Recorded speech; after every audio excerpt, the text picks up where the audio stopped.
Bakit lalong tumitindi ang mga sakuna sa daigdig na may dumaraming bilang ng mga nasasawi? Maraming tao ang nagsasabi na ang 2025 ay magiging isang taon ng matinding kalamidad, na malapit na ang katapusan ng mundo at nasa bingit ng pagkawasak ang sangkatauhan. Ngunit ang mga sakuna ba ay para lamang sa pagkawasak? Sa katotohanan, ang mga ito ay mga babala ng Diyos at isang paraan ng kaligtasan. Minsang sinabi ng Panginoong Hesus, "At kung paano ang mga araw ni Noe, gayon din naman ang pagparito ng Anak ng Tao." Ang ating panahon ay naging kasing tiwali at kasing sama ng panahon ni Noe, isang hudyat na bumalik na ang Panginoon. Gayunpaman, sa halip na hanapin at tanggapin siya, maraming tao ang nananatiling nalululong sa makamundong kasiyahan, abala sa paghahanap buhay, paghabol sa kaginhawahan, at pagpapakasasa sa kasalanan, kaya't unti-unting nalalayo sa Diyos. Tanging ang mga sakuna lamang ang maaaring gumising sa ating manhid na puso at magpaalala sa atin na ang mga propesiya ng pagbabalik ng Panginoon ay natutupad. Kung patuloy pa rin tayong tatangging tanggapin siya, maiiwan tayong mapahamak sa malaking kalamidad.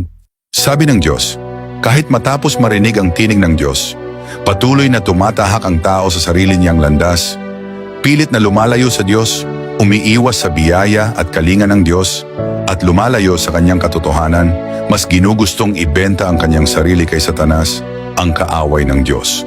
At sino na ang nakapag-isip, dapat bang ipilit ng tao ang katigasan ng kanyang ulo tungkol sa kung paano kikilos ang Diyos sa sangkatauhang ito na nagpaalis na sa kanya nang hindi man lang lumilingon? Walang nakakaalam na ang dahilan ng paulit-ulit na mga paalala at pangaral ng Diyos ay dahil inihanda na niya sa kanyang mga kamay ang isang walang katulad na kalamidad, yaong hindi kakayanin ng katawan at kaluluwa ng tao. Ang kalamidad na ito ay hindi lamang isang kaparusahan sa katawan, kundi pati na rin sa kaluluwa. Kinasusuklaman ng Diyos ang mga kasalanan ng sangkatauhan, kaya wala siyang pagpipilian kundi ang pabagsakin ng mga sakuna. Gayunpaman, hindi niya matiis na makita ang sangkatauhan na mawasak, kaya't patuloy niya tayong binabalaan at pinaaalalahanan, binibigyan tayo ng pagkakataong lumapit sa Kanya at tanggapin ang Kanyang kaligtasan.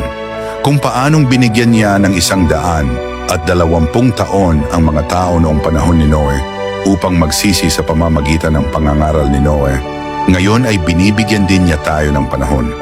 Ngunit ang mga tao noon ay masyadong matitigas ang ulo, hindi nila pinansin ang mga babala ng Diyos at tinanggihan ang Kanyang pagliligtas, kaya't sa huli sila ay nilipol ng baha. Sa mga huling araw, binibigyan din ng Diyos ang tao ng sapat na panahon, ngunit hindi siya maghihintay ng walang hanggan. Isang minsan sa 1,000,000 taon na pambihira at hindi pa nangyayaring kalamidad ay nasa ating pintuan.